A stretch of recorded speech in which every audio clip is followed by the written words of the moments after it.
રામ રામ ખેડૂત ભાઈઓ. તો આજે આપણે જીરાની અંદર પાણી આપ્યા પછી પહેલો છંટકાવ કરવાનો છે. અને આજે આપણે પાણી આપ્યું અને 5 દિવસ થયા છે, 5મો દિવસ છે. બધા ખેતરને 4 દિવસ થયા છે. તો આજે પાણી પછી પહેલો રાઉન્ડ આપવાનો છે. અને દવાની અંદર વાત કરીએ તો આજે ગેલેલિયો અને સાફ પાવડર આ બે વસ્તુનો છંટકાવ કરવાનો છે. તો આ છે કોર્ટેવાનું ગેલેલિયો ફિકોક્સિસ્ટ્રોબિન 22.52%.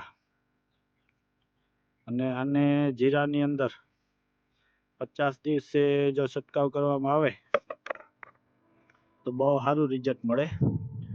ભલે જીરુની અંદર કોઈ તકલીફ ન હોય પણ 50 દિવસે છંટકાવ કરી દઈએ તો પાસત્રો કાર્યો કે શરમી પણ ઓછા આવે. અને જો વાતાવરણ ખરાબ થાય તો 10 દિવસના અંતરે બીજો છંટકાવ કરી શકો, અથવા તો 15 દિવસને અંતરે બીજો છંટકાવ કરવાનો. 2 છંટકાવ કરી દો એટલે જીરાની અંદર ઘણી રાહત રહે. ને આના ફૂગનાશક સિવાય દાણામાં, નરવાઈમાં બીજા પણ ઘણા ફાયદા છે. અમે દર વખતે 2 છંટકાવ આપીએ ગેલેલિયોના. આ જીરાની આજે 51મો દિવસ છે. પાણી કાઢ્યું એટલે 3-4 દિવસ મોડું થઈ ગયું. 45-50 દિવસે આપી દઈએ. આજે 51-52 દિવસે પહેલો છંટકાવ કર્યો છે.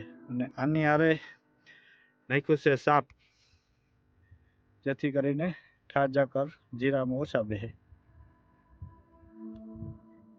તો આજે જીરાની અંદર પાણી પછીનો આ પહેલો એવી છંટકાવ ગેલેલિયોનો. પછી જો વાતાવરણ સારું રહેશે તો પાછો થોડોક મીડિયમ છંટકાવ આપી દઈશું.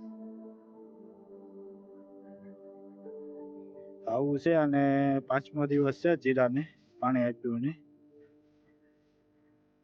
હવે શું થાય આગળ જોવાનું છે. ગેલેલિયોનો છંટકાવ કર્યો છે, હજી તો કઈ વાંધો નથી આવ્યો.